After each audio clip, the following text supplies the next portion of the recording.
जसलाई एक झलक हेर्न घरमा युवतीको मेला लाग्थ्यो। बलिउडको पहिलो र अन्तिम सुपरस्टार राजेश खन्नाको सन्दर्भमा यसै भनेका छन् सलिम खानले। सलिम खान आफैमा यस्ता हस्ती हुन् जसले आफ्नो जमानामा उम्दा फिल्महरूको स्क्रिप्ट लेखे। यद्यपि अबका दिनमा राजेश खन्ना जस्तो सुपरस्टार बलिउडले कहिले नपाउने उनको जिकिर छ। जस्तो के भनिन्छ भने उनी जब सार्वजनिक स्थानमा उपस्थित हुन्थे त्यहाँ उनको एक झलक पाउनका लागि मान्छेको थामी नसक्नु भिड लाग्थ्यो।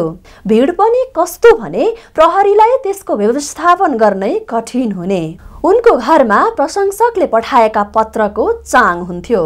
त्यस्ता पत्र पढ्न र प्रत्युत्तर दिनका लागि मात्र उनले छुट्टै कर्मचारी राखेका थिए। यसरी आउने अधिकांश पत्र युवतीहरूले लेखेका हुन्थे जुन रगतले लेखिएको हुन्थ्यो। उनको गाडीमा पनि युवतीहरूले चुम्बन गरेको छाप हुन्थ्यो। घरको अघिल्तिर सानोतिनो मेला नै लाग्थ्यो केवल उनलाई एक झलक हेर्नका लागि। प्रशंसक मात्र होइन चर्चित निर्माता निर्देशक समेत उनको घरमा लाइन लाग्थे।